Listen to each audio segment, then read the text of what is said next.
नमस्कार, जी पंजाब हरियाणा हिमाचल के खास बुलेटिन मुद्दे की बात में आपका स्वागत है। आपके साथ मैं हुरीना कौरव। पूरे पंजाब में पंथक संगठनों के अगले सरबत खालसा पर बहस छिड़ी हुई है। कल तलवंडी साबो में पंथक संगठनों ने सरबत खालसा का ऐलान किया था और अब पंथक संगठनों द्वारा प्रस्तावित सरबत खालसा पर सियासत गरमाने लगी है। शिरोमणि अकाली दल इस सरबत खालसा को नाटक नौटंकी बता रही है, तो पंजाब बीजेपी ने होने वाले सरबत खालसा को अराजकता फैलाने वाला बताया है। तो वहीं अगर आम आदमी पार्टी की बात करें तो आम आदमी पार्टी इस मसले पर कुछ भी स्टैंड लेने से बच रही है। तो वहीं कांग्रेस की सरबत खालसा पर क्या लाइन है, ये देखना और जानना भी दिलचस्प रहेगा। ऐसे में आज मुद्दे की बात में पंजाब में सरबत खालसा पर होने वाली राजनीति का विश्लेषण करेंगे। सरबत खालसा पर सभी पार्टियों के स्टैंड भी जानेंगे, साथ ही सरबत खालसा और पंथक संगठनों से जुड़े कुछ और सवाल भी उठाएंगे। हमेशा की तरह एक खास पैनल हमारे साथ मौजूद रहेगा। गुजारिश यही है आपसे कि मुद्दे की बात में आप हमारे साथ बने रहिए।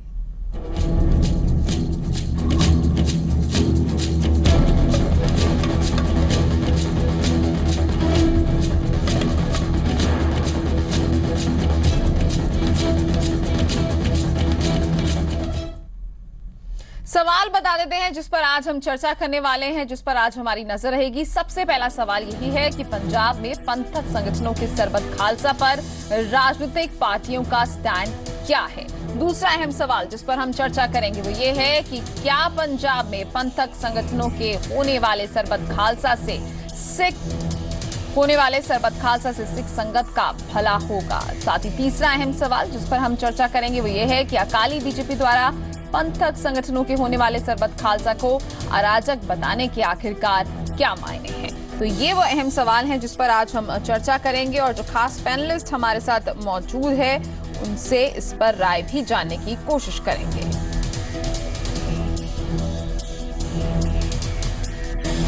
मुद्दे की बात में हमारी कोशिश ये रहती है कि जो तमाम दर्शक हमारे साथ जुड़े हैं उनकी भी हम राय आप तक पहुंचा सकें, आपसे साझा कर सकें, उनकी राय भी हम जान सकें। तो आज का दर्शकों से हमारा सवाल यही है कि क्या पंथक संगठनों के होने वाले सरबत खालसा से सिख संगत का भला होगा। अगर आपका जवाब हाँ है तो आप ZPH_Y और अगर आपका जवाब ना है तो ZPH_N लिखकर 57575 पर भेज सकते हैं। एक बार सवाल आपको फिर से बता देते हैं। सवाल है, क्या पंथक संगठनों के होने वाले सरबत खालसा से सिख संगत का भला होगा। SMS के जरिए आप हमें अपनी राय दे सकते हैं। और क्या राय है प्रदेश की जनता की, सिख संगत की क्या राय है, ये कार्यक्रम के अंत में हम आपसे जरूर साझा करेंगे।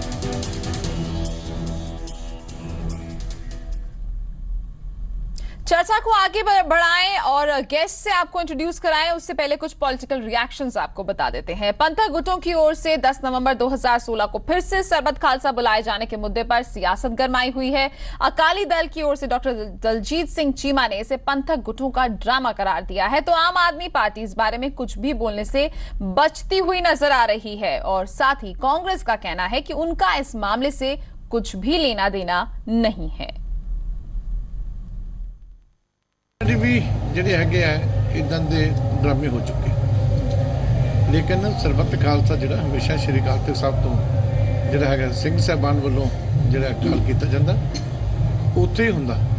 ਉਸ ਤੋਂ ਇਲਾਵਾ ਹੋਰ ਥਾਵਾਂ ਦੇ ਉੱਤੇ ਜਿਹੜੇ ਕੋਈ ਸਰਬੱਤ ਖਾਲਸਾ ਕਰਨ ਦੀ ਕੋਸ਼ਿਸ਼ ਕਰਦਾ ਜਾਂ ਕਾਲਾ ਦਿਨ ਦੀ ਕਰਦਾ, ਨਾ ਕਦੀ ਸੰਗਤ ਨੇ ਪਹਿਲਾਂ ਹੰਕਾਰਾ ਦਿੱਤਾ ਨਾ ਅੱਗੋਂ ਆਉਂਦੀ ਸੀ।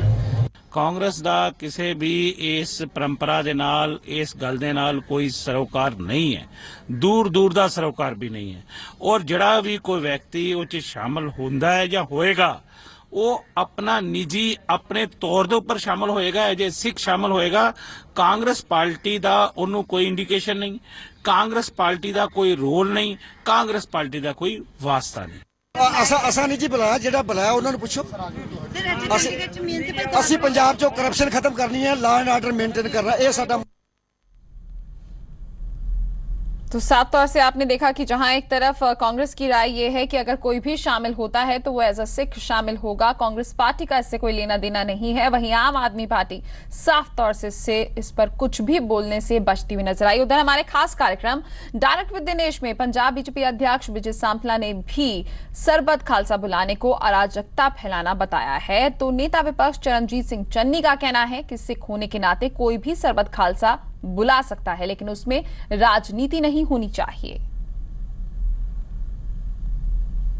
सरबत खालसा फिर से एक बार 10 नवंबर 2016 को बुलाने का फैसला किया गया है। उनकी एक इच्छा हो सकती है कि ऐसी पार्टियों के साथ मिलकर के अराजकता फिर फैलाई जा सके, और कुछ नहीं है। उसके पीछे देश को जोड़ने की, पंजाब को मजबूत करने की सोच हो ही नहीं सकती, क्योंकि उसके बीच में पंजाब को मजबूत करने का कोई मुद्दा ही नहीं है। सिख कौम दे जे पैरोकार, सिख कौम नूं मनण वाले जे अज सरबत खालसा मनाउणा चाहुंदे है, बुलाउणा चाहुंदे है, ਤਾਂ ਉਹ ਬੁਲਾਉਣ। ਸਾਨੂੰ ਉਹਦੇ 'ਚ ਨਾ ਕੋਈ ਕਿੰਤੂ ਪਰੰਤੂ ਹੈ, ਨਾ ਕੋਈ ਇਤਰਾਜ਼ ਹੈ। ਇਹ ਜਿਹੜੀਆਂ ਵੀ ਧਿਰਾਂ ਕਰਾਉਂਦੀਆਂ ਉਹਨਾਂ ਨੂੰ ਚਾਹੀਦਾ ਕਿ ਉਹ ਪਹਿਲਾਂ ਲੋਕਾਂ ਦੇ ਵਿੱਚ ਜਾ ਕੇ ਲੋਕਾਂ ਦੀਆਂ ਭਾਵਨਾਵਾਂ ਨੂੰ ਜਾਰੀ ਦੇ ਜਾਣ ਲੈਣ ਤੇ ਉਹਦੇ ਮੁਤਾਬਕ ਜਿਹੜੇ ਮਤੇ ਲੈ ਕੇ ਆਉਣ। तो साफ तौर से आपने सुना जिस तरीके से पॉलिटिकल रिएक्शन आ रहे हैं सरबत खालसा पर, क्या कुछ कहना है तमाम राजनीतिक दलों का। और अब एक खास पैनलिस्ट हमारे साथ मौजूद है जिनके साथ हम चर्चा को आगे बढ़ाएंगे। उनसे आपको इंट्रोड्यूस करा देते हैं। कांग्रेस की तरफ से हमारे साथ राजकुमार वेरका जी हैं। वेरका जी, आपका बहुत बहुत स्वागत है। साथ ही हमारे साथ अकाली दल की तरफ से मनजिंदर सिंह सिरसा जी हैं। मनजिंदर जी, आपका भी बहुत बहुत स्वागत है। साथ ही शिरोमणि अकाली दल अमृतसर की तरफ से हमारे साथ मौजूद हैं कुशलपाल सिंह मान जी। मान जी, आपका स्वागत है। और साथ ही सिख बुद्धिजीवी और SGPC member independent Hardeep Singh ji भी हमारे साथ चर्चा में मौजूद हैं। सबसे पहले कुशलपाल जी, आपके पास आना चाहेंगे। आपने सुना होगा जो भी पॉलिटिकल रिएक्शन अब सरबत खालसा को लेकर आ रही है, और ये कहा जा रहा है कि महज अराजकता फैलाने वाला है और कोई मंशा नहीं है इसके पीछे, क्या कहेंगे?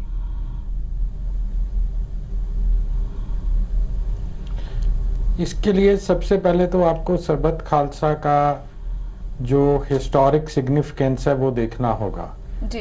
सरबत खालसा तभी कॉल किया जाता है जब पंथ के ऊपर ये समझा जाए कि इंपॉर्टेंट मैटर्स हैं वो डिस्कस होने हैं जी। एंड अराजकता फैलाना या कोई डिस्टर्बेंस फैलाना सरबत खालसा में ना कभी हिस्टोरिकली किया गया है, ना हुआ है, ना होगा जी। जी कुशलपाल जी, ये तो बहुत आराम से आपने सरबत खालसा गुरु गोबिंद सिंह महाराज ने सब जी। कुशलपाल जी, सरबत खालसा को लेकर जो भी परंपरा होती है, जो भी उसके साथ जुड़ी हुई मान्यताएं हैं और कब कब सरबत खालसा बुलाया गया है, ये तमाम जानकारी हमारे दर्शक अपने टेलीविजन स्क्रीन पर देख पा रहे हैं, क्योंकि इस कार्यक्रम में हमारी कोशिश होती है कि जो भी मुद्दा हो उससे जुड़ी हुई हर पहलू की जानकारी हम अपने दर्शक तक पहुंचाएं। लेकिन जिस तरीके से आपने कहा कि कोई भी ऐसा एजेंडा नहीं है, क्या आप इस बात से इत्तेफाक रखते हैं मनजिंदर सिंह जी?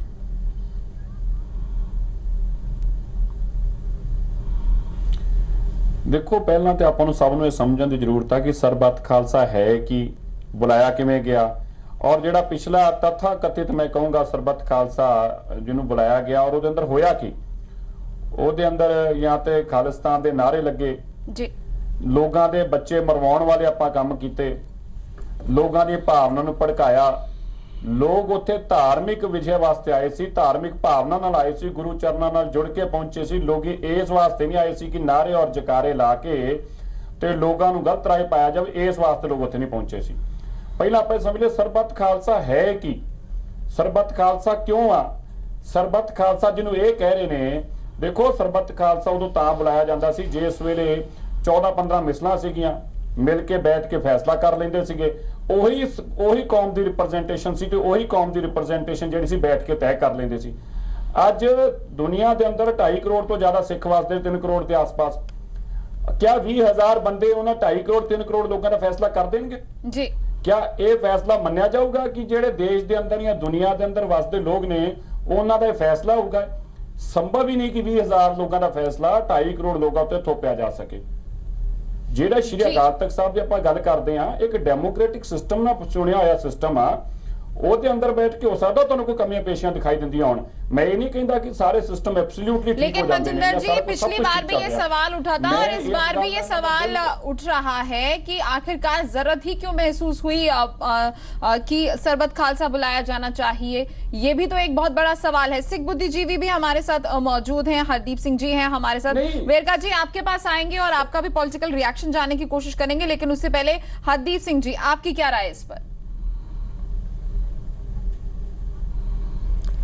देखो, सरबत खालसा एक संस्था है जी, जो यूं कहा जा सकता है, इस तरह कहा जा सकता है कि जैसे सारे ही सिखों की राय के लिए एक नुमाइंदा जथेबंदी वो कुछ फैसले करे जी, कौम का क्या भविष्य हो सकता है, इस बात के लिए विचार किया जाए इकट्ठे बैठ के। लेकिन पिछले समय में जैसे मिसलों द्वारा ये फैसले लिए जाते थे, आज के समय में श्रोमणी अकाली दल और एसजीपीसी तो बोल रही है कि वही रिप्रेजेंट है और वही सब फैसले लेने के समर्थ है।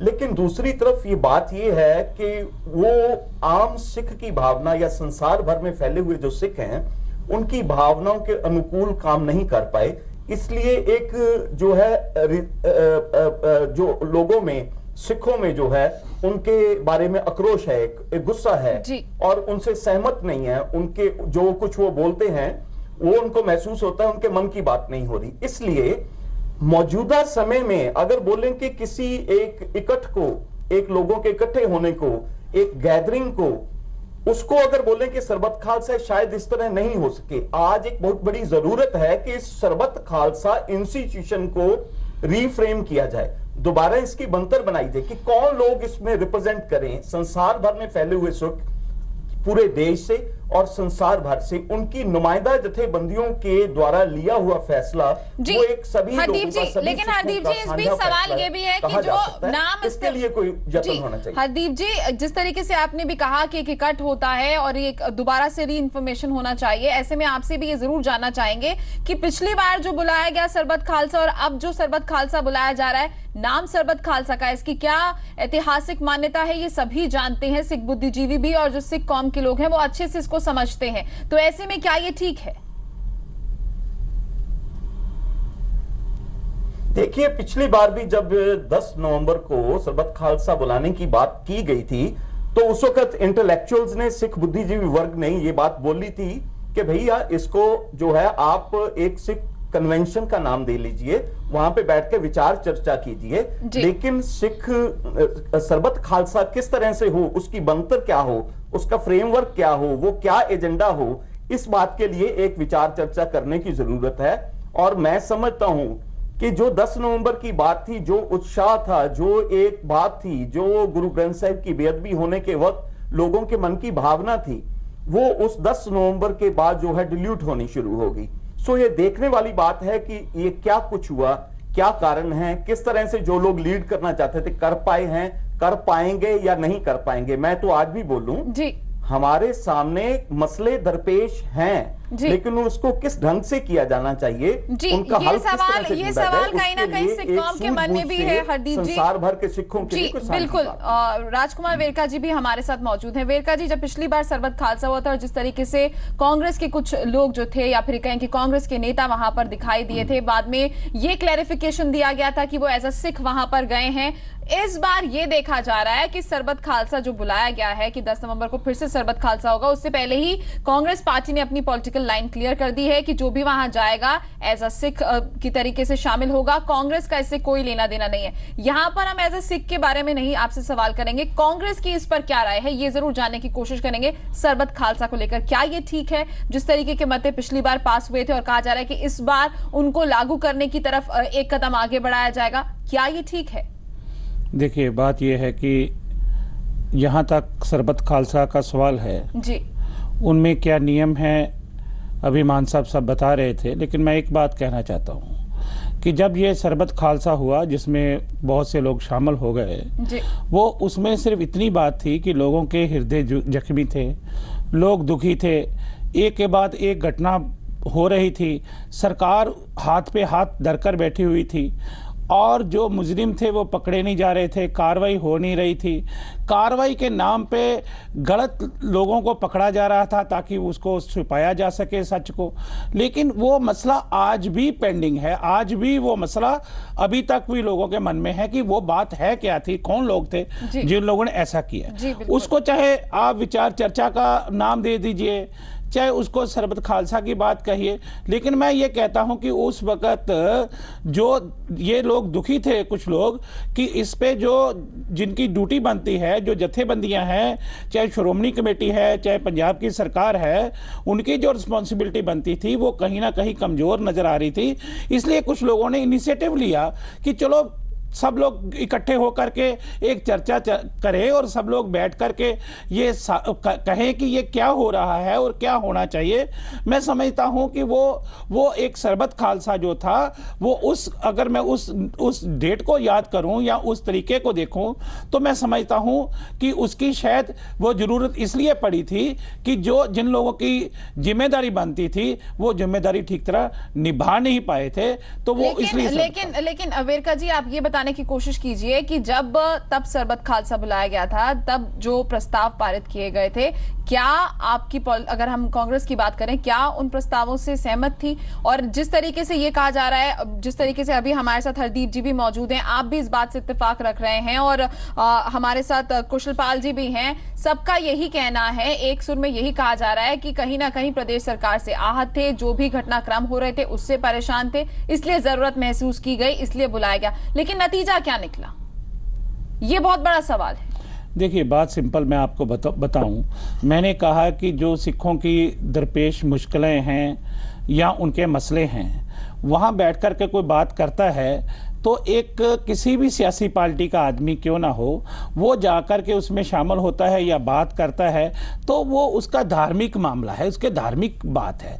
किसी आदमी ने ये नहीं कहा कि मैं फलां पार्टी के नुमाइंदे के रूप में शामिल हूं, ऐसा नहीं था। ये तो बाद में क्लैरिफिकेशन आया था राजकुमार वेरका जी, जब सवाल उठे थे कि क्या कांग्रेस साथ थी क्या? नहीं, कांग्रेस पार्टी का उससे कोई लेना देना नहीं है। आज भी मैं बात को क्लियर कर रहा हूं कि ये जो सरबत खालसा दोबारा से बुलाया जा रहा है, इसके साथ भी कांग्रेस पार्टी का कोई सरोकार नहीं है, कांग्रेस पार्टी को कोई वास्ता नहीं है। और मैं ये चाहता हूं कि सिखों के मामले, सिखों को बैठ करके मसले को हल करना चाहिए, इसमें सियासत नहीं होनी चाहिए, किसी सियासी पार्टी को दखल नहीं देना चाहिए इन चीजों में। मैं तो इसके विरोध में हूं। जी, कुशलपाल जी क्या जवाब देंगे? क्योंकि ये भी कहा जा रहा है कि चुनावों से पहले एक बार फिर से जिस तरीके से सरबत खालसा बुलाया जा रहा है, कहीं ना कहीं इसके पीछे पॉलिटिकल एजेंडा जरूर है।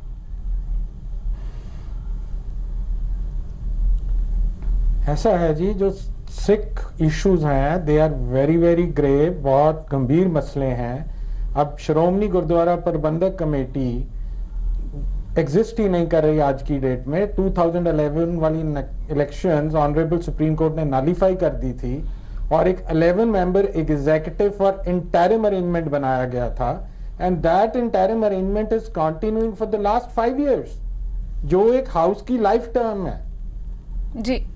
सो इतना बड़ा मसला है, 11 बंदे सारी श्रोमणी कमेटी, और they are saying we are democratically elected. So पहले तो हमारे जो गुरुद्वारे हैं they are not being manage democratically as given in the all India Gurdwara act, sorry in the Gurdwara act 1925। सब तो बड़ा मसला तो ये है। उदू बाद तुसी अपॉइंटमेंट्स हो रही ने, उदू बाद जेडे इश्यूज ने वो सिक्स दे सॉल्व नहीं हो रहे, तो इनू इन्ना स्मॉल कह दियो जी ये पॉलिटिकल इशू है। It's a Gravely big religious issue. नहीं, ये इशू पॉलिटिकल नहीं है, ये नहीं कहा जा रहा है कि सरबत खालसा में पॉलिटिकल बातें होंगी या सरबत खालसा पॉलिटिकल इश्यूज को डिस्कस करने के लिए बुलाया गया है जी। No, what I am saying is Sarbat Khalsa is for every Sikh जी। वो किसी भी जमात दा होवे, किसी भी पार्टी दा होवे, कोई भी होवे जी। ਜਿਹੜੀ रूलिंग पार्टी है इस वेले वो सारी 80% 90% is comprised of the Sikhs जी। वो ऑन सरबत खालसा पार्टिसिपेट करें, दे वेलकम, अपना पॉइंट रखन एंड एमिकेबल सोल्यूशन आ जाएगा। आई पॉइंट आउट ਜਿਹੜਾ सेकंड सरबत खालसा होया सी 1723 ਦੇ ਵਿੱਚ, वो between Takht Khalsa and the Bandai Khalsa होया सी। दे वर ड्रैगन ड्रॉन बिटवीन ईच अदर। वो बैठे भाई मनी सिंह होरां ने उन्होंने आर्बिट्रेट किया and the matter was solved. So why can't the ruling party come and participate and solve the Sikh issue? क्या कहेंगे मनजिंदर जी, क्या जवाब है? और साथ ही बार बार हर किसी की तरफ से यही सवाल उठ रहा है कि प्रदेश में कुछ ऐसे हालात बने जिससे जरूरत महसूस की गई। देखो, हालात ते जानबूझ के बनाए जाते हैं, ऐसे हालातों को क्रिएट किया गया, सिचुएशन इस तरह फ्लेयर किया गया। इस गल च कोई शक नहीं कि हर सिख का जिहड़ा हिरदे वलुंदरिया गया जो गुरु ग्रंथ साहिब महाराज जी के बेअदबी के केस सामने आए। लेकिन विषय ये उस वेले नहीं सी, विषय इस तरह बनाया गया, लोगों को इस तरीके नाल प्रोजेक्शन दी गई कि सरबत खालसा जिहड़ा इन्हां विषयां दे उत्ते चर्चा करूगा। लेकिन उत्थे जाके की निकलिया, उहदे चों ਉਹਦੇ ਚੋਂ ਤੋੜਨ ਦੀ ਗੱਲ ਕੀਤੀ ਗਈ, ਕੌਮ ਨੂੰ ਹੋਰ ਦੁਵਿਧਾ ਚ ਪਾਇਆ ਗਿਆ, ਖਾਲਿਸਤਾਨ ਬਣਾਇਆ ਗਿਆ, ਪੈਰਲਲ ਜਥੇਦਾਰ ਨੂੰ ਥਾਪਿਆ ਗਿਆ। ਦੇਖੋ ਪਹਿਲਾਂ ਆਪਾਂ ਨੂੰ ਇੱਕ ਸਮਝਣ ਦੀ ਜ਼ਰੂਰਤ ਹੈ, ਕਮਿਊਨਿਟੀ ਦੇ ਅੰਦਰ, ਕੌਮ ਦੇ ਅੰਦਰ ਬਹੁਤ ਸਾਰੀਆਂ ਅੱਜ ਜ਼ਰੂਰਤਾਂ ਨੇ। ਮੈਂ ਇਹਨਾਂ ਤੋਂ ਇਸ ਗੱਲ ਦਾ ਇਤਫਾਕ ਰੱਖਦਾ ਹਾਂ ਕਿ ਜ਼ਰੂਰਤਾਂ ਹੋ ਸਕਦੀਆਂ ਨੇ ਸਾਨੂੰ ਬੈਠ ਕੇ ਔਰ ਵਿਚਾਰ ਵਿਮਰਸ਼ ਕਰਨੀ। ਇਹਦੇ ਅੰਦਰ ਕੋਈ ਨਹੀਂ ਕਿ ਅਸੀਂ ਕਹੀਏ ਕਿ ਸਭ ਚੀਜ਼ਾਂ ਪਰਫੈਕਟ ਹੁੰਦੀਆਂ ਨੇ, ਲੇਕਿਨ ਉਹਦੇ ਵਾਸਤੇ ਇੱਕ ਡੈਮੋਕ੍ਰੈਟਿਕ ਸਿਸਟਮ ਆ। ਇਹ ਕਹਿ ਰਹੇ ਇਲੈਕਸ਼ਨ ਹੋਈ 5 ਸਾਲ ਤੋਂ, ਹੋਰ 2 ਮਹੀਨੇ ਬਾਅਦ ਇਲੈਕਸ਼ਨ ਕਰਾ ਲਓ, 6 ਮਹੀਨੇ ਬਾਅਦ ਤੁਸੀਂ ਲੋਕਾਂ ਦਾ ਮਤ ਲੈ ਕੇ ਆਓ, ਲੋਕਾਂ ਦੇ ਅੰਦਰ ਜਾਓ, ਲੋਕ ਤੁਹਾਡੀ ਗੱਲ ਨੂੰ ਮੰਨਣ, ਤੁਸੀਂ ਡੈਮੋਕ੍ਰੈਟਿਕ ਸਿਸਟਮ ਨੂੰ ਅਡਾਪਟ ਕਰੋ। ਅੱਜ ਕੀ ਹੋ ਰਿਹਾ, ਜੋ ਅਸੀਂ ਪਿਛਲਾ ਸਰਬੱਤ ਖਾਲਸਾ ਕਰ ਦੇਖੀ, ਉਹਨੇ ਕੀ ਕੀਤਾ, ਉਹਨੇ ਕੌਮ ਨੂੰ ਦੁਵਿਧਾ ਚੋਰ ਪਾਤਾ, ਹੋਰ ਡਿਵੀਜ਼ਨ ਕਰ ਦਿੱਤੀ। ਤੁਸੀਂ ਜੇ ਮੁੱਦੇ ਖੜੇ ਨੇ ਤੇ ਮੁੱਦਿਆਂ ਦਾ ਤੇ ਸੁਝਾਅ ਜਿਹੜਾ ਲੋਕ ਬੈਠਣ, ਬੁੱਧੀਜੀਵੀ ਬੈਠਣ, ਸਮਝਦਾਰ ਲੋਕ ਬੈਠਣ, ਕੋਈ ਹਰਜ ਨਹੀਂ ਬੈਠਣਾ ਚਾਹੀਦਾ। ਲੇਕਿਨ ਪਹਿਲੀ ਗੱਲ ਉਹਦਾ ਨਾਮ ਸਰਬੱਤ ਖਾਲਸਾ ਦੇਣਾ, ਇਹ ਮੈਂ ਸਮਝਦਾ ਬਹੁਤ ਵੱਡਾ ਪਾਪ ਆ। ਕਿਉਂ? क्योंकि श्री अकाल तख्त साहिब की सर्वोच्चता आप सीधी ढा लाते पे हैं। मैं हिंदी में आपको एक बात बताऊं और बहुत जरूरी आपको इस बात का बताना, आपकी जरूरी आपके लिए भी समझना। पिछले दिनों में मैं सरदार मनजीत सिंह जी के और हमारे सीनियर लीडर गरेवाल साहब, हम लोग अवतार सिंह हितम पाकिस्तान गए। आप हैरान हो जाओगे पाकिस्तान में हमें क्या सजेशन दी गई। पाकिस्तान के वकाफ बोर्ड के चेयरमैन हमें क्या सजेशन देते हैं कि जी आप अकाल तख्त को क्यों मानते हो, क्या है अकाल तख्त में, आपको अकाल तख्त साहिब जो है वो यहां बनाना चाहिए ननकाना साहब में, क्योंकि आपके सबसे पहले गुरु नानक देव साहब जी का तो जन्म स्थान ननकाना साहब में है जी, और फिर आपको यहाँ पे एक सरबत खालसा बुलाना चाहिए। अच्छा जी, हमने कहा भी जब ये अकाल तख्त साहब की सृजना हुई तब तो पाकिस्तान हिंदुस्तान एक था, हमारे गुरु साहिबानों ने सोच के किया, आपसे अपने फैसले तो हो नहीं रहे। मकसद क्या है? यही मकसद उनका है पाकिस्तान में बैठे लोगों का कि किसी तरीके कौम को कमजोर किया जाए, पंजाब के हालातों को बिगाड़ा जाए, और वही काम हम करें जी। ये मैं मुझे समझ जी बिल्कुल वेरका जी, आप इत्तेफाक रख रहे हैं शायद से इस बात से, क्या कहेंगे? लड़ाई, कौम को बांटना, ये बिल्कुल ठीक है। सिरसा साहब की बात से मैं बिल्कुल सहमत हूँ कि कुछ बाहरी ताकतें जो है वो हमारे देश को कमजोर करने की साजिश रच रही हैं जी। और ये बात सही है कि जो भी वहाँ सिख जाते हैं या और देश के लोग जाते हैं, उनको देश के खिलाफ भड़काया जाता है जी। और पीछे हमने जो संताप हंडाया, बहुत बुरी तरह हमने जख्म सहे हैं जी, तो वो उसी का कारण था। उसके पीछे वही ताकतें थी जो अभी सिरसा साहब ने बताया कि उन्होंने कुछ और एक यहाँ पे भी फोकस किया है। लेकिन हम सबको इसका ज्ञान होना चाहिए, इसका ध्यान रखना चाहिए। हमें आपस में इन चीजों को लेकर नहीं लड़ना चाहिए। सोशल काज के लिए और पंजाब को एक रखने के लिए, देश को एक रखने के लिए हमें सियासी रोटियां नहीं सेकनी जी। कुशलपाल जी, आपने हाथ रेस किया है, आप जरूर मनजिंदर जी के और साथ ही वेरका जी के सवालों का जो उन्होंने बातें कही है उनका जवाब दीजिए। लेकिन उसके साथ ही एक बात और, रुकिए कुशलपाल जी, एक पॉइंट और, कुशलपाल जी एक पॉइंट और, ठीक है, बिल्कुल इंपॉर्टेंट है, एक पॉइंट और है, उस पर आप फिर अच्छे से अपना जवाब दीजिएगा। क्योंकि पिछली बार भी जब आपका सरबत खालसा हुआ था, उससे पहले जिस तरीके से उसका प्रचार हुआ था, चाहे आप लोगों की तरफ से भी हुआ, लेकिन ये भी देखा गया कि विदेशों में बैठे हुए कुछ गर्म ख्याली सिख जथेबंदियों ने भी इसका प्रचार किया था, उनका नाम तक लिया गया था बाद में, और यहां तक कि उनका नाम नामजद करके केस तक किया गया था। क्या कहेंगे इस पर? मैम ऐसे है, फर्स्ट ऑफ ऑल इंडिया च इतना आदत बन गई है कि everything should be blamed on Pakistan. If साडे इशू सॉल्व हो जाते ने, साडी डेमोक्रेटिक प्रोसेस रिस्टोर हो जाता है for management of gurdwaras, which is that is the first thing. साडे इशूज इंडिया च एड्रेस होन ते why is not being done. कौन रोटियां किन्ने सेकनियां ने? जेडे बंदे कॉल कर रहे ने दे आर जेन्युइन सिक्स। नहीं, आप ये उनके बारे में बताइए, किस पे शक है? नहीं रीना जी, why are we being pushed? Why are we being pushed to Pakistan? कि वहां पे खालिस्तान बनाने की बात हो रही है, वहां पे आप जो बात कर रहे हैं, देश को तोड़ने की बात कर रहे हैं, उन नौजवानों को आप दोबारा से भड़काने की बात कर रहे हैं जिन्होंने पिछले 2 दहाकों में कितना संताप भोगा। उन माओं से पूछ के देखो जिनके बच्चे चले गए, उन बीवियों से पूछ के देखो जो विधवा होगी हमारी बहनें। आप दोबारा से उसी चिंगारी को आग लगाना चाहते हैं। आप ये जवाब कौन सी पिछले 6 महीने हो गए हैं, 6 महीने हो गए हैं पीछे, कौन सा चिंगारी लगी, कौन सी आग लग गई? हमें ये इस बात का जवाब क्यों नहीं दे रहे हैं? सिख इश्यूज को कैसे सॉल्व किया जाए? Their government is in power, their allying government is in power in Delhi. What are they doing? What is the ruling party doing at the moment to solve the Sikh issues? Kushal Pal ji, लेकिन आपने सवाल का जवाब नहीं दिया.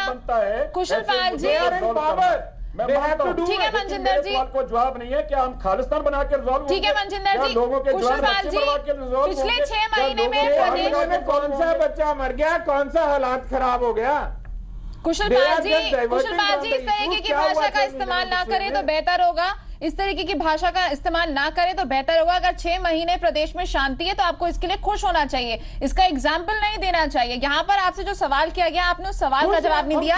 हरदीप जी कुछ कहना चाह रहे हैं. ठीक है कुशल पाल जी, हरदीप जी को कहने दीजिए. There is nothing which has happened. लेकिन आपने फिर भी सवाल का जवाब नहीं दिया. हुआ नहीं हुआ वो एक अलग बात है. कुशल पाल जी, पिछले 6 महीने में अगर वहां पर शांति है प्रदेश में तो अच्छी बात है. ठीक है हरदीप जी, हाँ जी आप कहिए. जी हरदीप जी. देखिए, एक बात स्पष्ट है कि सिखों के बहुत सारे धार्मिक, सामाजिक, आर्थिक और जो पॉलिटिकल मसले हैं वो एड्रेस होना मांगते हैं जी. उसके बारे में विचार चर्चा होनी बनती है जी. जो हालात बने हुए हैं उसमें सिखों का नुकसान हो रहा है, सामाजिक तौर पे भी, राजनीतिक तौर पे भी, और सिख कौम के जो सिद्धांत हैं, सभ्याचार है, उसका बहुत भारी नुकसान हो रहा है. ये तो मसले तो हैं, लेकिन बात ये है कि ये हल कैसे हो, इसकी बात है जी. देखिए, अकाली दल की तरफ से लोग असंतुष्ट रहे हैं, ये प्रॉब्लम रही है. और जो सरबत खालसा बुलाने की बात आती है तो वो कुछ लोग बुलाते हैं, वो लोगों को, आम सिखों को, सभी को अपने जो है संपर्क में ना लेके, या कुछ एक संस्थाएं अगर, या एक पॉलिटिकल पार्टी की जगह दूसरी पॉलिटिकल पार्टी कुछ लोगों को साथ में लेके अगर ऐसी कोशिश करती है, उसमें एजेंडा स्पष्ट नहीं हो पाया, उसमें जो लीड करने की कैपेसिटी है वो जो है स्पष्ट नहीं हो पाई, जो एक आक्रोश बना हुआ था वो डीरेल हो गया और उसका कोई नतीजा, कोई अच्छा फैसला निकल के आता, कोई पॉलिटिकल सोशल चेंज की बात बन के आती, ऐसा नहीं हो पाया. लेकिन इसी राजनीतिक जो लड़ाई में एक दूसरे से राजनीतिक फायदा लेने की होड़ में जो अकाली दल, कांग्रेस, बीजेपी या जैसे भी सभी पार्टीज वो अपनी अपनी कोशिश में लगी रही. सिख मुद्दे वहीं के वहीं खड़े हैं जी. मैं ये समझता हूं कि ये 2 पार्टीज ही नहीं है कि एक पॉलिटिकल ग्रुप और एक सरबत खालसा बुलाने वाले, एक तीसरी धिर भी है, तीसरे लोग भी हैं जो चाहते हैं कि बिना किसी ऐसे हालात के, बिना राजनीतिकरण होने के सिख मसले हैं उनका कोई ना कोई हल निकले और कौम आगे की तरफ बढ़े, सिख कौम जो है आगे चले और सिखों के जो सामाजिक, राजनीतिक, धार्मिक, सभ्याचारिक मसले हैं उनका कोई हल निकले और हालात जो है अच्छे रह सके. कुशल पाल जी जवाब दीजिए. हरदीप जी तीसरी धिर भी है. हम तो यही चाह रहे हैं.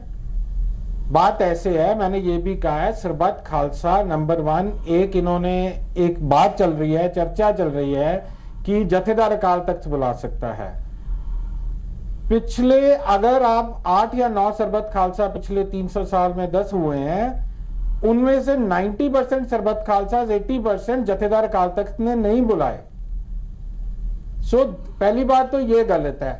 दूसरी बात, हम सबको इनवाइट करते हैं, कोई इंटेलेक्चुअल है, ऑपोजिशन पार्टीज में है, जितने भी सिख है, they are, we welcome them to come and participate in the Sarbat Khalsa, अपना पॉइंट रखे.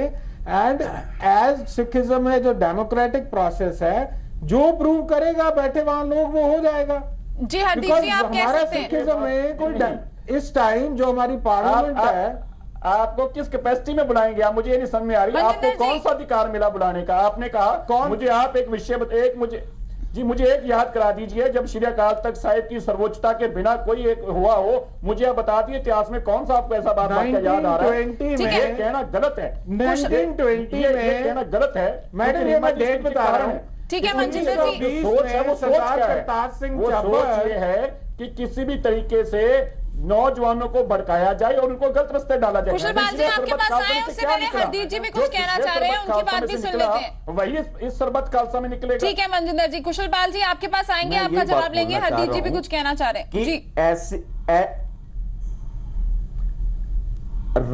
राजनीतिक बयानबाजी और विरोध के अलावा भी कुछ है, मैं ये बोलना चाहता हूं।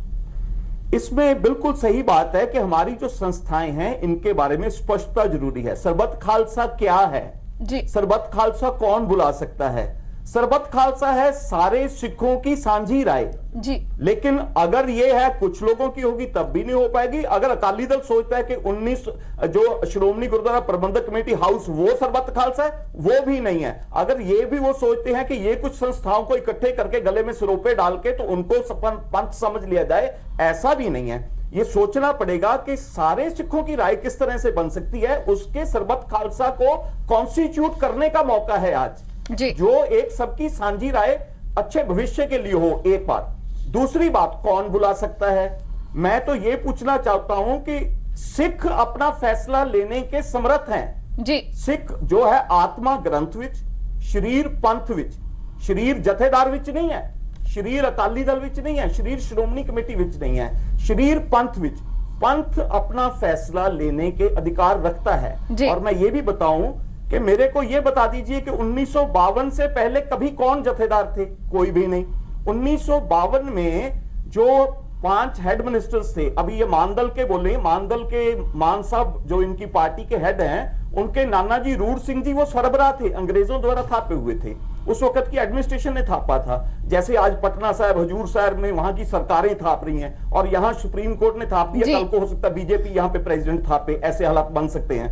सो मेरे कहने का भाव कि अगर पहले एक्ट के मुताबिक उसमें हेड मिनिस्टर्स की बात है जी। हेड मिनिस्टर्स को इन्होंने अपनी प्रबंध स्कीम में 1950 के करीब, वहां एक मिनट जरूरी बात है, 1950 के करीब एक मता लाके उसमें प्रबंध स्कीम में हेड मिनिस्टर को जथेदार बना दिया। और जथेदार वो है कि जथेदार पॉलिटिकल सिस्टम के नीचे आ गए और वो सोचें कि वही सब सारी कौम का फैसला करेंगे, ऐसा भी नहीं। मैं तो ये बोलता हूं कि इसको पॉलिटिकल लड़ाई ना बना के इसके ऊपर एकेडमिक डिबेट होनी चाहिए। कौम के भविष्य के लिए अच्छे ढंग से विचार करके कोई भले की बात सोचनी चाहिए जी। बिल्कुल मैं सहमत हूं हरदीप जी ने जो बात कही है, पर इसमें एक बात जरूर समझने की है। पहले जो इन्होंने खुद ही मानते हैं कि बुलाएगा कौन सरबत खालसा, किसके पास ऐसा मैंडेट, जिसको हम पंथ कहते हैं, पंथ को मानेंगे कैसे? कौन सा पंथ होगा? क्या वो पंथ केवल मैं अपनी निजी राय पे कह दूं कि मेरा पंथ है? ऐसा तो संभव नहीं है। मेरे को कंप्लीट करने दो जी। मैं ये मानता हूं, बहुत इन्होंने सही कहा, मैं नहीं मानता कि श्रोमणी गुरुद्वारा प्रबंधक कमेटी के गुरुद्वारों के प्रबंध में 100% सब कुछ ठीक है। हर जगह 100% कमियां हर जगह पे रहती है और उनको हमेशा ही कमियों को ठीक करने का समय आता रहता है और करना भी चाहिए। बुद्धिजीवी बैठे, इसमें कोई शक नहीं है। पर मुझे एक बात की बड़ी हैरानी हो रही है, आप जिन बुद्धिजीवियों की बात करते हैं, आप ये बताएं कि आप इंस्टीट्यूशन में खुद चुनकर आए हैं, आप खुद श्रोमणी गुरुद्वारा प्रबंधक कमेटी के मेंबर, लोगों ने चुना आपको, आप अपनी मर्जी से तो बने नहीं है। आप इस इंस्टीट्यूशन को खत्म करने की बात कैसे कह सकते हैं? आप ये तो कह सकते हैं इसमें सुधार की जरूरत है। मैं सहमत हूं, मैं ये भी सहमत हूं। आप ये कहें कि अकाल तख्त के जथेदार साहब कैसे नॉमिनेट होंगे, इसके ऊपर भी विचार होना चाहिए, मैं इस बात पे भी सहमत हूं। लेकिन ये विचार करने का 2 ही लोगों का अधिकार हो सकता है, या जो डेमोक्रेटिक सिस्टम से चुनकर आए, या 2.5 करोड़ लोग जिन सबको मिलकर ये तय करें कि ये 2.5 करोड़ लोग तय कर रहे हैं। ये अगर 2.5 करोड़ नहीं तो कम से कम उसमें से आधे 1.25 करोड़ लोग बैठ के तय कर रहे हैं, तो मैं इस बात को मानने को तैयार हूं। लेकिन इसको मानने को तैयार नहीं जिनको 2-2 हजार वोटें मिली हैं, जिनकी खुद की जमानत से कभी नहीं बची, वो ये फैसला करें कि पंथ हम बन गए हैं, आज फैसले हम लेंगे, और वहां पे लोगों को बुलाकर ये कहा जाए कि खालिस्तान बन गया, ये कहा जाए ये जथेदार बन गया। जो 10-10 हजार लोग ना, जो 2-2 हजार वोट ना ले सकें, वो जथेदार थाप दें। क्या ये कॉन्स्टिट्यूशनल ठीक होगा? क्या इससे सिख पंथ के मसले हल होंगे? नहीं। हम और दुविधा खड़ी कर रहे हैं, हम पंथ को बांटने का काम कर रहे हैं, हम अपनी नौजवान पीढ़ी को गलत रास्ते चलाने का काम कर रहे हैं। कुशलपाल जी और हरदीप जी आपके पास आएंगे, लेकिन रीमा जी एक बात, एक आखिरी बात, एक बात आपको यह जरूर देखने की जरूरत है, इन लोगों के अकाउंट में से पैसे कहां से आ रहे हैं। यह बहुत बड़ा विषय है। जो ये लोग काम कर रहे हैं, उनको फंडिंग कहां से आ रही है। सिख समझते हैं, सिख कभी श्री दरबार साहब से और श्री अकाल तख्त साहब से मुंह नहीं फेर सकते। इनके अकाउंटों में फंडिंग वहां से आती है जो हमें सिखों को श्री अकाल तख्त साहब से तोड़ना चाहते हैं। इनके खातों में पैसे वहां से आ रहे हैं। यह जरूर समझने की जरूरत है कौन लोग हैं जिनको फंडिंग कर करके ऐसी आग लगाने का काम कर रहे हैं। जी कुशल पाल जी आपसे जवाब जानेंगे, कुशल पाल जी जवाब जानेंगे, लेकिन वेरका जी भी हमारे साथ हैं, उनको भी ले लेते हैं चर्चा में। काफी देर से शांत बैठे। वेरका जी जनरली आप इतने शांत होते नहीं है, लेकिन आज के मसले में आप काफी क्वाइट हैं। आपसे यहाँ पर ये जरूर जानना चाहेंगे, अगर हम कांग्रेस पार्टी की बात करते हैं और जिस तरीके से इस पहले भी मैंने आपसे यही कहा था कि जिस तरीके से इस बार पहले ही अपना स्टैंड ये जरूर क्लियर कर दिया कि जो भी चाहे एज अ सिख वो जाकर शामिल हो सकता है, लेकिन कांग्रेस पार्टी जिस तरीके से बार बार सबकी तरफ से कहा जा रहा है कि सरबत खालसा नाम का इस्तेमाल नहीं होना चाहिए था, इसे इकट्ठ भी बोला जा सकता था, पॉलिटिकल कन्वेंशन भी ये बोला जा सकता था कि भाई इंटेलेक्चुअल कन्वेंशन है। आपकी पार्टी की क्या लाइन इस पर? देखिए, मैंने बड़ा स्पष्ट रूप से कहा कि ये सिखों के निजी मामले हैं, और ये भी मैंने कहा कि इससे कांग्रेस पार्टी का कोई लेना देना नहीं है। और दूसरी बात यह है, दूसरी बात मैंने आपको कहा कि कोई एक पार्टी में सिख नहीं है। सिख कांग्रेस में भी है, सिख सीपीआई में भी है, सीपीएम में भी है, और अकाली दल में भी सिख है, बीजेपी में। और मैंने आपको कहा है कि ये क्योंकि ये कोई भी आदमी, क्योंकि भी डिबेट कर रहे थे, बिल्कुल मैं इन चीज़ों कुछ चीज़ों को मैं बड़ा ध्यान से वॉच कर रहा था। ये बात एक सही है कि कोई ये फैसला तो करे कि कौन आदमी इसका फैसला कर सकता है, क्योंकि जिन लोगों के पास इस चीज़ का कब्जा है, जिन लोगों के पास ये गुरुद्वारों पे बैठे हुए हैं या सरकार चला रहे हैं, वो कहते हैं कि क्योंकि हम वहाँ बैठे हुए हैं, हम उस पर कोई इनिशिएटिव नहीं लेना चाहते, क्योंकि हमारे अधिकार है, हमारा अधिकार बरकरार रहना चाहिए। वो अपने अधिकारों की लड़ाई की बात है। एक मैं बात आपको कह दूं। दूसरी बात एक मैं और कहूं कि अभी चर्चा में एक बात हुई कि 2.5 करोड़ सिख हैं, 3 करोड़ सिख हैं, तो ये भी फैसला कर लेना चाहिए कि कितने सिखों की नुमाइंदगी कौन पार्टी करती है, कौन अंत भी करता है, कौन संस्था करती है, ये भी देख लेना चाहिए कि भाई श्रोमणी कमेटी के वोट जो हैं वो सिर्फ 40 लाख के करीब वोट है, और ये 40 लाख लोग क्या 2.5 करोड़ से नहीं कुछ पूछते? उनकी क्या राय है? तो मैं क्योंकि इस चीज़ों में नहीं पढ़ना चाहता, मैं सिर्फ ये कहा कि भैया ये एक एक्सपर्ट बीच में बैठे हुए हैं, और दूसरा सरबत खालसा वाले बैठे हुए हैं, तीसरा जो है उनका विरोध करने वाले बैठे हुए हैं। भैया हम ना तो विरोध करने वाले हैं, लेकिन प्रदेश की जिसकी आप नुमाइंदगी करते हैं, पंजाब की जब हम बात करते हैं तो वहां पर सिख कौम है, ये आप भी जानते हैं, सिख कौम से भरा हुआ है पंजाब, और कांग्रेस पार्टी ने कई बार वहां पर शासन भी किया है और आने वाले चुनाव में भी अच्छे सपने जरूर देख रही है। तो ऐसे में जिस तरीके से मनजिंदर जी ने यहाँ पर कहा कि ऐसे फैसले लिए गए जिससे जो प्रदेश का युवा है वो भटक सकता है, इस तरीके की बातें वहां पर की गई, भड़काऊ भाषण तक वहां पर दिए गए, तो ऐसे में एज अ पॉलिटिकल पार्टी क्या कांग्रेस का कोई फर्ज बनता है? क्या कांग्रेस की तरफ से कोई बयान आना चाहिए? पार्टी किसी भी तरह के खालिस्तान के नारे के सहमत नहीं है। कांग्रेस पार्टी पंजाब या देश को तोड़ने वाली किसी भी साजिश का कोई भी जो है वो साथ नहीं देती, और कांग्रेस पार्टी का कोई लेना देना नहीं है।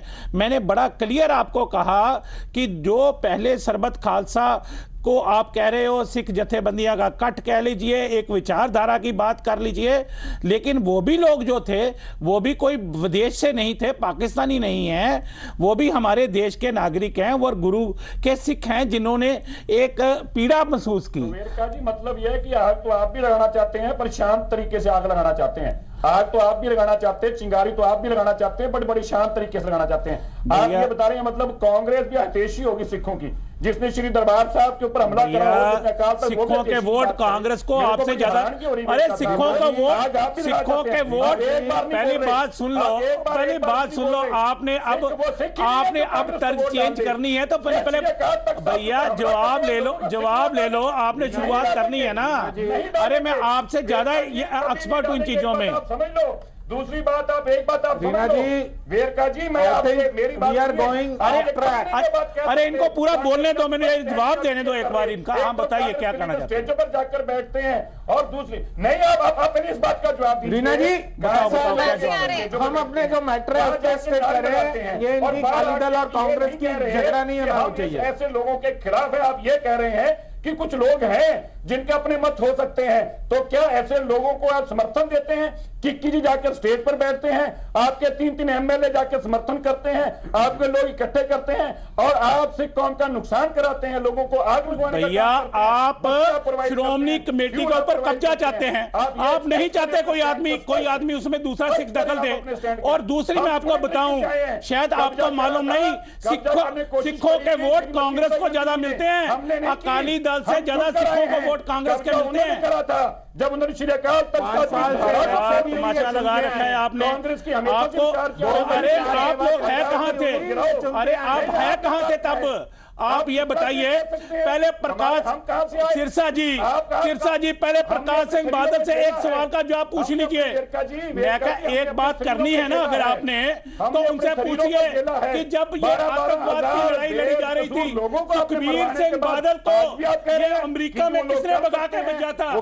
दूसरों के बेटे मरवाए और सुखबीर बादल को अमेरिका भेज दिया। क्या बात करते हैं? गांधी जी ने किस तरह से हमला किया और आपकी विचारधारा मैडम क्या शुरू हो गया क्या बात कर रहे हैं? ठीक है वेरका जी, मनजिंदर जी ठीक है, आपकी बात सुन ली गई है। मनजिंदर जी ठीक है, आपकी बात सुन ली गई है। हम मुद्दे से भटके ना तो बेहतर होगा, क्योंकि जिस तरीके से ये बात भी जाना बहुत ज्यादा जरूरी था राजकुमार वेरका जी, क्योंकि कहीं ना कहीं बार बार ये बात भी जरूर कही जा रही थी कि सरबत खालसा बुलाने के पीछे कांग्रेस का भी पूरा हाथ है। तो यहाँ पर ये स्पष्टीकरण होना भी बहुत ज्यादा जरूरी था कि कांग्रेस का क्या स्टैंड है सरबत खालसा को लेकर। ठीक है मनजिंदर जी आपने बहुत बोल लिया। हरदीप जी और कुशल पाल जी काफी देर से कहना चाह रहे हैं। कुशल पाल जी, यहाँ पर मनजिंदर जी ने, राजकुमार वेरका जी के पास जब हम गए उससे पहले मनजिंदर जी ने कई बातें कही, हरदीप जी ने कई बातें कही, उन सब पर आपका जवाब। मैम ऐसे है, पहली बात तो ये है सरबत खालसा को बुलाने का, कॉल करने का। ट्रेडिशनली 1920 में जब महंतों का कब्जा था गुरुद्वारों में, लोग काबिज थे गुरुद्वारों पे, सरदार, मैं हिस्टोरिकल बात कर रहा हूं, सरदार करतार सिंह चब्बर एक प्रोमिनेंट अकाली लीडर थे, उन्होंने सरबत खालसा बुलाया 1920 में। और सरदार तेजा कुशल पाल जी एक छोटा सा सवाल बीच में, सॉरी आपको इंटरप्ट कर रही हूं, ने नियुक्त किया। कुशल पाल जी सॉरी आपको इंटरप्ट कर रहे हैं, all questions have to be answered one by one, बिल्कुल वन बाय वन, लेकिन हमारे पास वक्त की भी बहुत कमी होती है, बहुत ज्यादा डिटेल में अब हिस्टोरिकल में नहीं जा सकते, लेकिन यहाँ पर आपसे ये ठीक है, यहाँ पर कुशल पाल जी यहाँ पर आपसे ये जरूर जानना चाहेंगे, आपको बीच में इंटरप्ट किया इस बात के लिए, मेरा तो सिंपल वन लाइनर है। एक सवाल कुशल पाल जी, सवाल सुन लीजिए। सवाल ये है कि पिछली बार भी बार बार ये चर्चा हुई थी कि सरबत खालसा नाम देना क्यों इतना ज्यादा जरूरी है, क्यों नहीं आपने उसको पहले एक इकट्ठ बुलाया और आप ये कह लेते कि चलो इस बार हम ये सोच लेते हैं, सबको बुला लेते हैं, समझ लेते हैं, फिर इस सरबत खालसा बुलाया जाएगा। तब भी तारीख को लेकर बार बार सवाल हुए थे, ये हुआ था कि भैया बैसाखी में 2016 में बुला लो, बाद में बुला लो, इतनी जल्दी बुलाने की जरूरत नहीं है। सरबत खालसा नाम को लेकर बार बार सवाल उठे, इतनी भी क्या था कि सरबत खालसा ही नाम देना था इस इकट्ठ को? मैडम ऐसा है, एक इंग्लिश की टर्म है प्रोक्रेस्टिनेट। हमारे सिख इश्यूज इतने पैरामाउंट हैं, इतने इंपॉर्टेंट हैं, हम इनको पुश फॉरवर्ड नहीं कर सकते। हमारी इलेक्शंस नहीं हो रही, हमारे जो अपॉइंटमेंट्स है वो ठीक नहीं हो रही। पिछले 5 साल से एसजीपीसी 1000 करोड़ पर ईयर खर्च रही है, उसकी कोई काउंटेबिलिटी नहीं है। जो हमारा जो एसजीपीसी की रनिंग है उसका जो एक्सपेंस अकाउंट स्टेटमेंट है वो एसजीपीसी का हाउस रेटिफाई करता है। 5 साल से हाउस ही नहीं है तो रेटिफिकेशन कहां से होगी?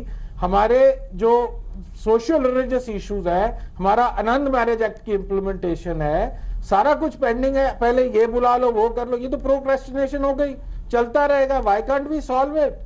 नहीं तो सॉल्व मंशा होनी चाहिए। कुशल पाल जी कहते हैं जैसे मैं आप इन सबको एक सजेशन देता हूं, रादर देन चैलेंजिंग द सरबत खालसा, उसकी लेफ्ट राइट जाकर ये ऐसा नहीं है वैसा नहीं है।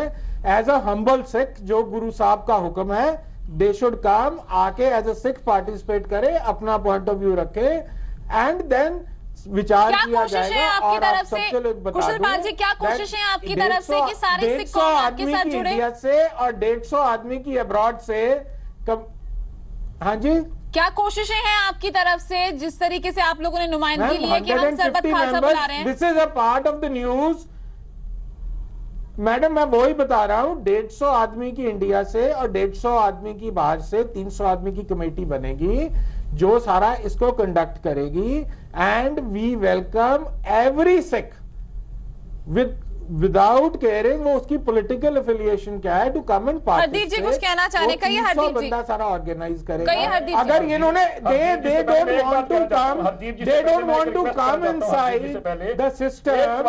अगर सरबत खालसा के सिस्टम में ये अंदर आने की इनको क्या प्रॉब्लम है? ठीक है हमारे साथ तो क्यों नहीं आके बैठना चाहते? ठीक है, कहिए 300 मनजिंदर लोगों जी। की आज कमेटी बन गई 1 मिनट के अंदर, 300 लोगों की कमेटी बन गई। कल को अगर कोई 500 लोगों की कमेटी बना देगा, कहेगा जी 250 बाहर के 250 यहाँ के, मैडम ये आके पार्टिसिपेट करें ना। मैं ओपन इनविटेशन पब्लिक को दे रहा हूँ कि आके पार्टिसिपेट करें, बाहर बैठ के बात मत करें। इसकी बात हुई ना, नौकरियों की बात हुई ना, कोई ये बात हुई कि हमारे कैसे तय किया जाएगा, कौन भर्ती होगा। आप आओ, बात करो, खाली बात करो। खालिस्तान की बात कौन कर रहा है? आप आओ, बात करो। सारे वो काम किए, आप आओ, बात तो करो। आप तो बात करने के लिए तैयार नहीं हो, आप बात करो। काम नहीं किया जो गवर्नमेंट टॉक, ओपन इनविटेशन, आप आ जाओ, हमें बुलाना, बात तो मनजिंदर जी, ये तो अनप्रोचेबल। ठीक है मनजिंदर जी, आपकी बात सुन ली गई है। हरदीप जी कहिए, हरदीप जी आप अपनी बात कह सकते हैं। हरदीप जी आप अपनी, लेकिन कुशलपाल जी आपने मेरे सवाल का जवाब नहीं दिया था। हरदीप जी कौन सा मैडम? कि सरबत खालसा नाम देना ही क्यों इतना जरूरी हो गया था? वो ये है कि कहिए हरदीप जी। बिकॉज हम प्रोक्रेस्टिनेट नहीं कर सकते, हम डिले नहीं कर सकते।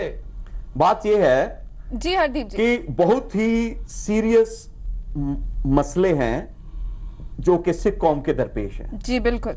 लेकिन सब कुछ चौपट हो जाता है जब ये राजनीतिकरण हो जाता है इसका। जी जी। अकाली दल अपनी बात राजनीतिक ढंग से पेश करता है, कांग्रेस अपनी बात पॉलिटिकल वे से पेश करता है, या अपने बचने के लिए रास्ते निकालती हैं पार्टीज। ऐसी बात है जब सिखों के सीरियस मसले पॉलिटिसाइज हो जाते हैं तो सब कुछ चौपट हो जाता है। अब इसमें मैं बात बोलूं, रही बात कि कौम के दरपेश मसले हैं, उनके लिए कुछ ना कुछ विचार चर्चा के लिए बात करनी चाहिए, उसके लिए कोई कन्वेंशन बुलाएं। सरबत खालसा के लिए कॉन्स्टिट्यूशन की बात पहले की जाए। जी मैं बिल्कुल। ये एक बात से मैं सहमत हूं कि अगर जो एक इकट्ठ है, लोगों का इकट्ठा होना, केवल वो सरबत खालसा नहीं हो पाएगा। जी। मैं अगर 1 लाख लोगों को इकट्ठा कर सकता हूं तो दूसरा जो है 2 लाख को इकट्ठा कर लेगा, हल नहीं निकलेगा। बात तो क्या है कि रिप्रेजेंट बॉडीज हैं जो संसार भर में जो आज अपनी कोई जगह रखती हैं, जो एक अच्छी राय दे सकती हैं कौम के भविष्य के लिए। अकेला सोशल, पॉलिटिकल, कल्चरल हमारे जो सारे मसले हैं, जो सिक्की को स्प्रेस किया जा रहा है, जो बिगड़े हुए हालात हैं, जिस तरह इसको सबड्यू किया जा रहा है, नुकसान किया जा रहा है, सिद्धांत तोड़े जा रहे हैं, हिस्ट्री खत्म की जा रही है, इन सब मसलों को विचारने के लिए एक सरबत खालसा की कॉन्स्टिट्यूशन होने की जरूरत है। मैं तो बोलता हूं कि अकाली दल अपनी श्रोमणी गुरुद्वारा प्रबंधक कमेटी से इसकी कोशिश शुरू करवा ले, लेकिन वो ट्रांसपेरेंट लेकिन हरदीप जी ये कोशिश हो तो रही है। हरदीप जी ये कोशिश तो हो रही है, इस कोशिश पर क्या कहेंगे? आपसे इस पर भी जानेंगे। हरदीप जी ये जो हमारा खास कार्यक्रम है, हरदीप जी नहीं हुई है। एक मिनट, मैं बात में बीच में नहीं बोल रहा हूं, लेकिन बात मैं कहना चाहूंगा जरूर। मैं बोल रहा हूं कि अगर जो पिछले साल जिन लोगों ने बुलाया, अभी फिर 10 नवंबर की कोशिश की, सबसे पहली बात तो यह करनी चाहिए कि एजेंडा तय करना चाहिए कि क्या बातें हमने विचारनी जी, और उसके ऊपर कौम के विचार चर्चा ली जानी चाहिए। देखिए कि अपनी आके राय दो। वैसे हम लोग पिछली बार नहीं इसमें शामिल हुए, इसलिए नहीं कि हम अकाली दल बादल के साथ थे, नो, हम बतौर इंटेलेक्चुअल वर्ग ने ये विचार किया। ठीक है हरदीप जी, हरदीप जी बिल्कुल किसी नतीजे पे नहीं पहुंचेगा। जी बिल्कुल, ये बहुत ज्यादा समझना जरूरी है। ठीक है, एजेंडा तय होना चाहिए। हमारे साथ ही मौजूद हैं कुशलपाल जी, उनसे जानेंगे क्योंकि इतनी बड़ी बातें हो रही हैं। सरबत खालसा एक बार बुला लिया गया, उनकी जो भी लोग उनके साथ इकट्ठा थे एक बार फिर से बुला लिया गया, उनसे जानेंगे हम क्या एजेंडा है। लेकिन इस कार्यक्रम में हमारी कोशिश होती है कि दर्शक भी हमारे साथ जुड़े, SMS के जरिए भी हम उनकी राय जान रहे हैं और लाइव भी हम सवाल लेते हैं अपने दर्शकों के। कॉलर हमारे साथ दमदमा से जुड़े हैं, राजिंदर हमारे साथ मौजूद हैं। जी राजिंदर, क्या सवाल है आपका? सर जो है ना, दमदमा साहब ने जो सरबत खालसा भी बुलाया गया है, 10 तारीख का अल्टीमेटम दिया है जी, जो इसमें श्रोमणी कमेटी के जो इनके अपने मेंबर होते हैं उनकी वोट बनाते हैं, जो गुरसिख होते हैं अमृतधारी परिवार, उनका वोट नहीं होता। ये अपने जो खास होते हैं उसमें मुसलमान भी होते हैं, सभी होते हैं जी। ये खालसा नरोल नहीं होता। ये तो चाहिए या तो सारे जिस तरह पंजाब ਦੇ ਵਿੱਚ ਇਲੈਕਸ਼ਨ ਹੁੰਦੀ ਹੈ MLA MP ਉਹ ਟੋਟਲ ਵੋਟਰ ਦੀ ਵੋਟ ਪਈ ਜਾਵੇ, ਕਿਉਂਕਿ ਹਰ ਇੱਕ ਫਿਰਕਾ ਹਿੰਦੂ ਸਿੱਖ ਮੁਸਲਮਾਨ ਗੁਰਦੁਆਰਾ ਸਾਹਿਬ ਜਾਂਦਾ ਹੈ, ਉਹਨਾਂ ਨੂੰ ਵੋਟ ਦਾ ਅਧਿਕਾਰ ਚਾਹੀਦਾ। ਕੀ ਉਹਨਾਂ ਨੂੰ ਇਹਨਾਂ ਨੇ ਹੁਣ ਮਨਮਰਜ਼ੀਆਂ ਕਰਦੇ ਆ ਜਿਹੜੇ ਸ਼੍ਰੋਮਣੀ ਅਕਾਲੀ ਦਲ ਬਾਦਲ ਵਾਲੇ ਆਪਣੇ ਬੰਦਿਆਂ ਦੀ ਵੋਟ ਬਣਵਾਉਂਦੇ ਆ। शराबा बीपी श्रोमणी कमेटी में चुनाव होंगे। ठीक है राजिंदर जी, आपकी बात सुन ली गई है, बहुत बहुत शुक्रिया। आपको बीच में रोकना चाहेंगे क्योंकि वक्त की कमी है, और भी कॉलर्स हमें लेने हैं। बलदेव जी हमारे साथ एक कॉलर जुड़े हैं, उनकी बात जान लेते हैं। जी बलदेव जी, क्या है आपका सवाल? बलदेव जी, क्या आप मुझे सुन पा रहे हैं?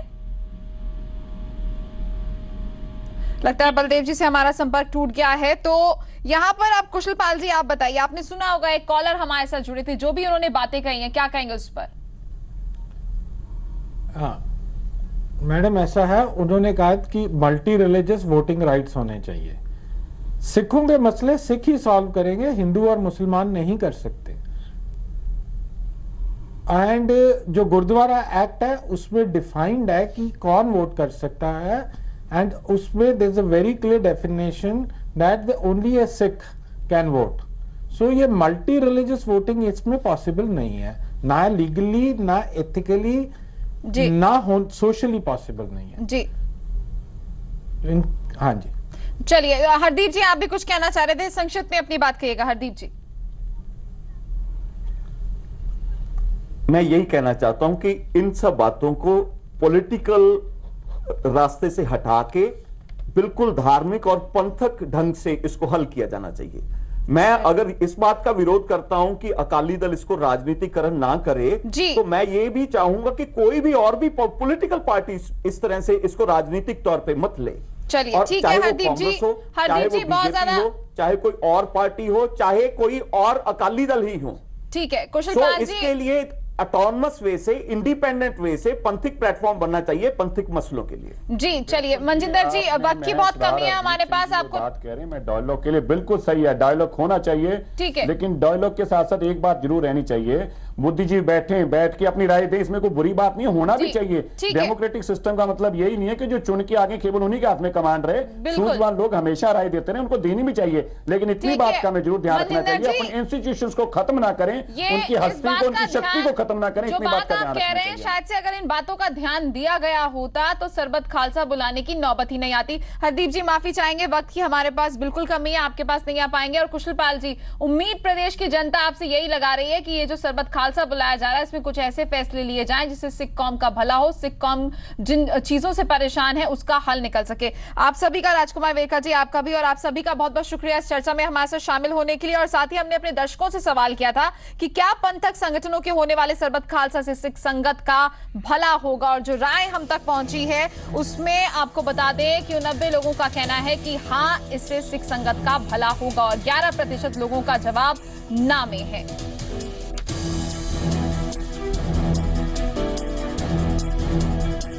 और सरबत खालसा को लेकर जिस तरीके से पॉलिटिकल अब राय भी आनी शुरू हो गई है, पॉलिटिकल रिएक्शंस भी आने शुरू हो गए हैं, तो उस पर पंजाब बीजेपी अध्यक्ष विजय सांपला से खास बातचीत की है जी पंजाब हरियाणा हिमाचल के एडिटर दिनेश शर्मा ने। कल शाम 7 बजे आपकी पूरी बातचीत देख सकते हैं, जिस पर उन्होंने सरबत खालसा पर भी खुलकर बात की है, 7 बजे डायरेक्ट विद दिनेश में। चलिए इसी के साथ मुद्दे की बात में आज के लिए बस इतना ही, दीजिए इजाजत, नमस्कार।